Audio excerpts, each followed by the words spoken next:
Здравствуйте, друзья! Самозванец на русском троне.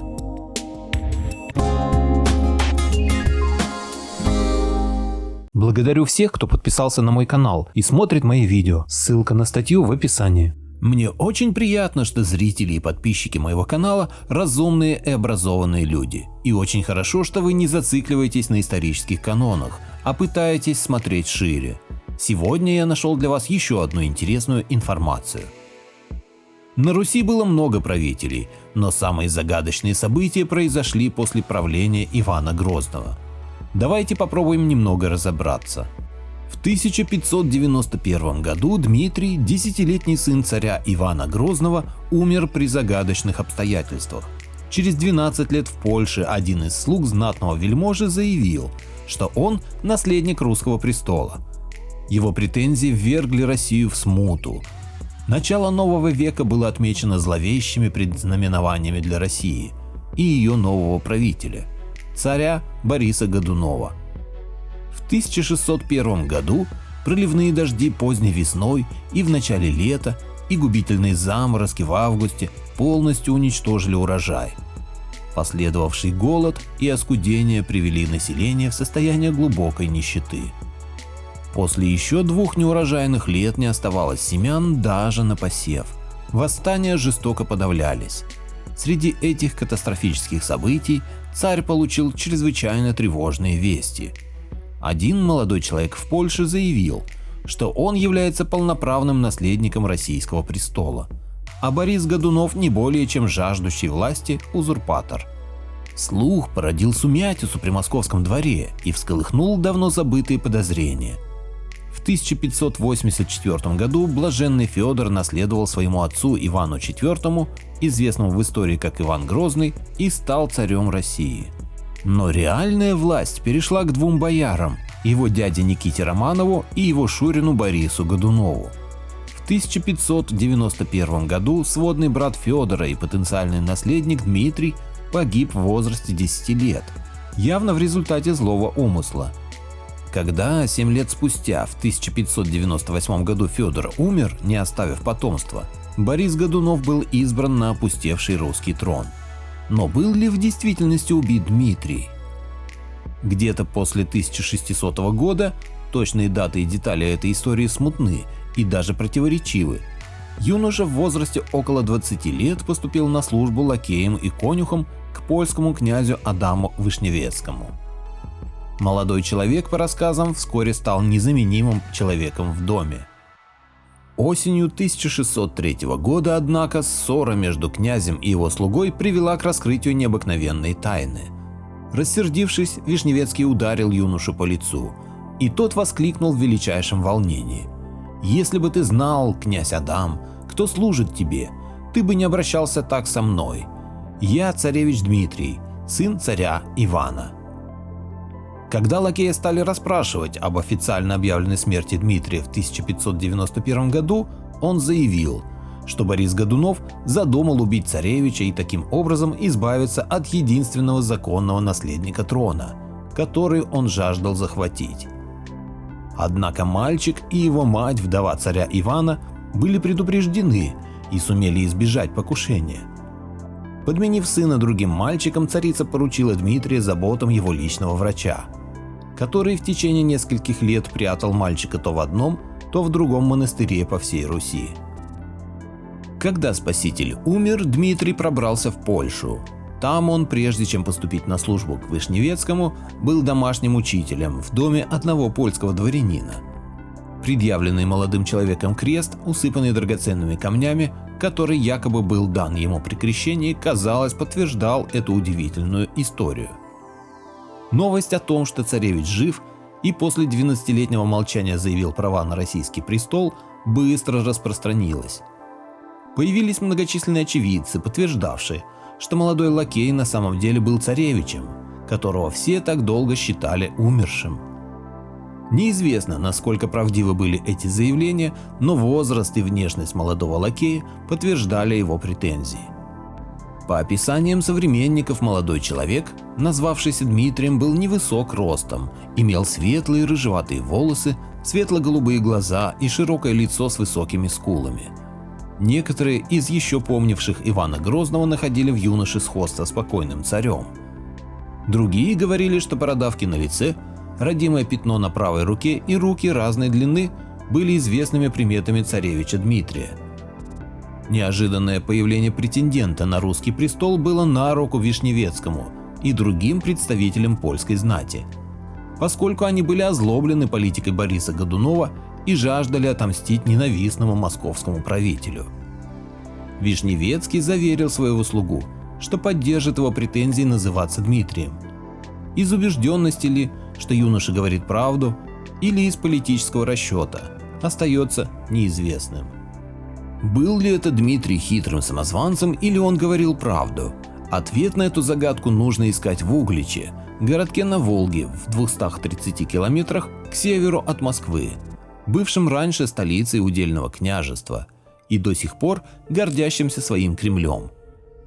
Именно в Углич после кончины Ивана Грозного в 1584 году всемогущий Борис Годунов сослал вдову царя Марию Нагую и ее малолетнего сына Дмитрия. Через 7 лет после полудня в воскресенье 15 мая 1591 года в Угличе тревожно зазвонил соборный колокол. Взволнованные люди сбежались во двор царицы и увидели там ужасную сцену. Маленький царевич лежал на земле, по-видимому, умерший от ножевого ранения. Рядом рыдающая мать и ее братья громко обвиняли Данилу, сына дьяка Михаила Битяговского, одного из приближенных Годунова, в совершении чудовищного преступления. Толпа была так разъярена, что накинулась на молодого Битяговского и тут же забила его насмерть. Через 4 дня после ужасного происшествия прибыла посланная Годуновым следственная комиссия, возглавляемая Василием Шуйским. Допросив множество свидетелей, через 2 недели комиссия составила отчет. Следователи сделали вывод, что царевич сам себе нанес роковую рану во время эпилептического припадка. Смерть Дмитрия приключилась судом Божиим. Мстительная толпа пролила невинную кровь, и виновные должны быть наказаны. В то же время Мария Нагая отказалась от своих обвинений и просила о помиловании. Вдова царя была помещена в отдаленный женский монастырь, а ее братья были либо убиты, либо сосланы вместе со своими сторонниками из числа горожан. Любому, уличенному в клевете на царя, приписывающему ему смерть Дмитрия, вырывали язык. Свидетельств того, что царевич умер, было, казалось, более чем достаточно.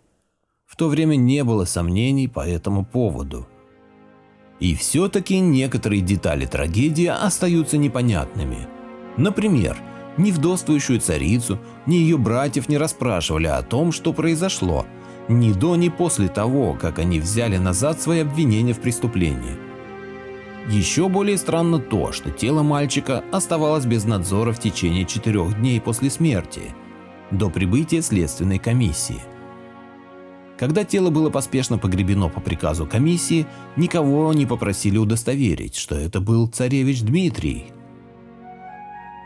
Известия из Польши о живом Дмитрии были более опасны для Годунова, чем вновь возродившиеся слухи о том, что маленький царевич был убит в 1591 году по его приказу. В противовес быстро распространявшейся вере в историю слуги, царь пустил в народе слух, что так называемый наследник престола на самом деле Григорий Отрепьев, беглый монах из Чудового монастыря. Версия Годунова была воспринята со скептицизмом. Предъявлявший свои права Дмитрий исполнял роль законного наследника гораздо лучше, чем можно было ожидать от простого монаха. Он одинаково свободно говорил по-польски и по-русски, немного понимал по-итальянски и хорошо писал, что служило признаками хорошего образования. Более того, он особенно хорошо разбирался в истории России и ее знатнейших фамилий. Монаха можно было, конечно, научить всему этому, но Дмитрий выделялся также и в развлечениях знати, был великолепным наездником и искусным охотником. Где мог монах приобрести эти навыки? Решающий момент.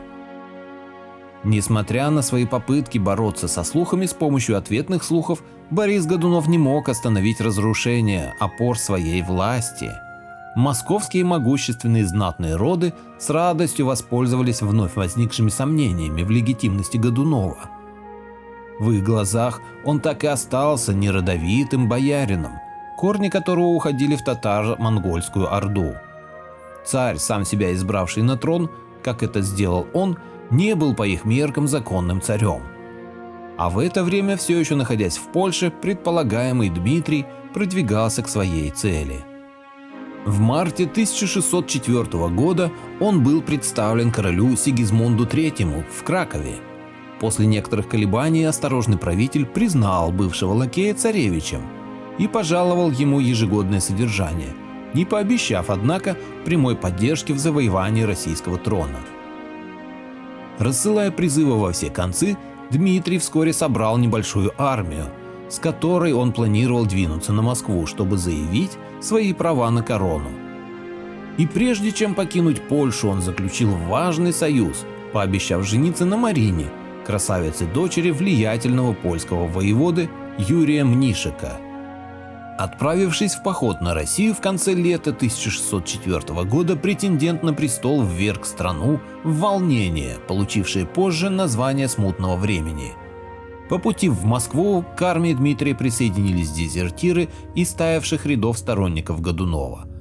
В первом столкновении с армией Дмитрия войско Годунова потерпело неудачу, хотя и превосходило его по численности в 3 раза. Многие из солдат царской армии сражались вяло и нерешительно, в душе опасаясь выступать против человека, который может вскоре занять трон. Несмотря на то, что царские войска смогли одержать победу в следующем сражении, на помощь Дмитрию пришла сама судьба. 13 апреля 1605 года Борис Годунов внезапно умер от кровотечения, вызванного, как предполагали, ядом, может быть, принятым им самим. Некоторые из его недоброжелателей позже говорили, что к смерти Годунова привела тяжесть вины за давнее убийство царевича Дмитрия. Сын Годунова был возведен на трон, как Федор II, с матерью в качестве регентши. Но его царствование было очень коротким. В мае остатки царских войск перешли на сторону Дмитрия, а 1 июня жители Москвы взяли штурмом Кремль, захватили Федора II и его мать, и позже казнили последних Годуновых. Василий Шуйский, возглавлявший следствие в Угличе в 1591 году и удостоверивший тогда смерть Дмитрия, теперь заявил, что Дмитрий остался жив. Он повинился, что его прежние утверждения были ложью из страха перед Годуновым. 20 июня 1605 года Дмитрий вошел в Москву под приветственные крики толпы и тут же отправился к могиле своего отца Ивана IV.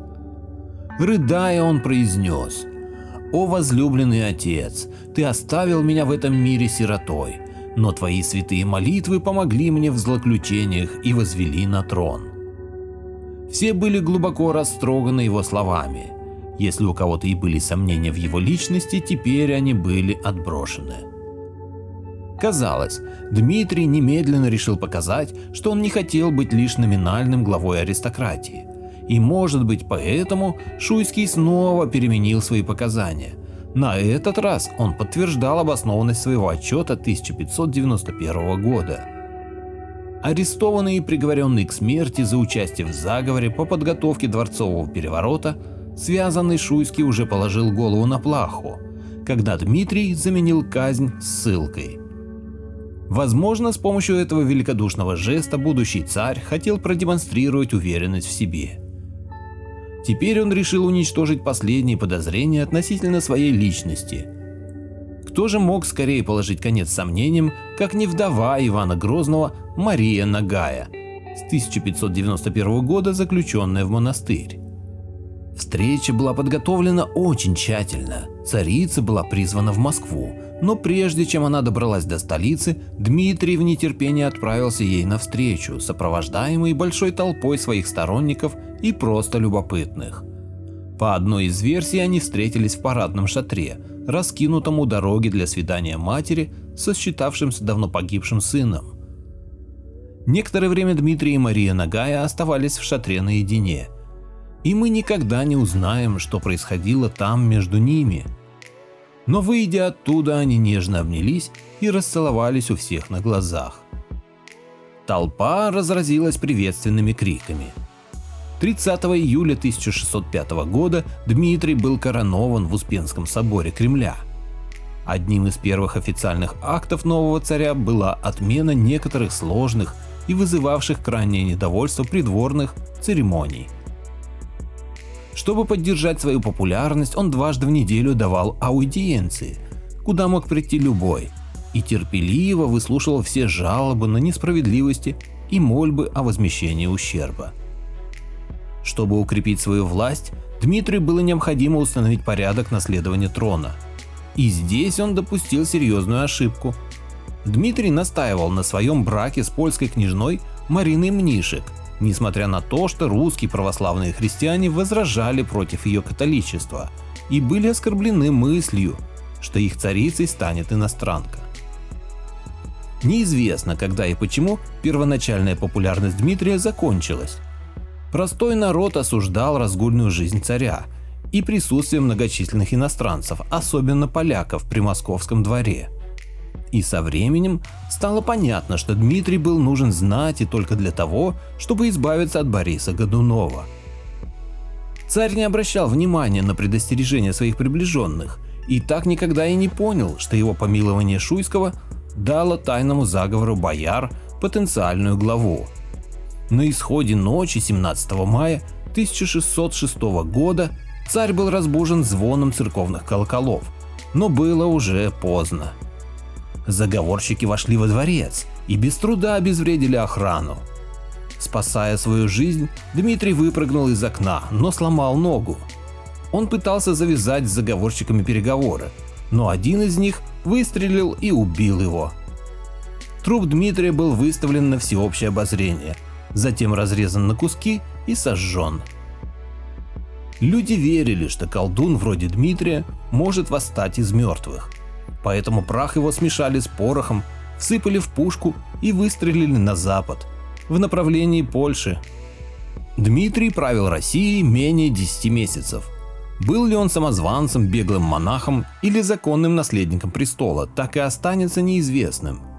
Его смерть, однако, не принесла конца смутным временам. В течение последующих 7 лет на трон претендовали еще 3 Дмитрия, но всех их постигла судьба первого. Шуйский провозгласил себя царем, но был низвержен и сослан в изгнание в Польшу. Швеция и Польша посылали свои армии, вмешиваясь в российские дела. Наконец, в 1613 году Земским собором на царский трон был избран Михаил Романов, и таким образом была основана династия, которая правила Россией 300 лет, вплоть до революции 1917 года, когда ко власти в России пришли сионисты под видом народной революции. Поделитесь моим видео в соцсетях с родными, друзьями и знакомыми. Люди имеют право знать все точки зрения. Всем спасибо за внимание. Буду рад вас видеть на своем канале снова.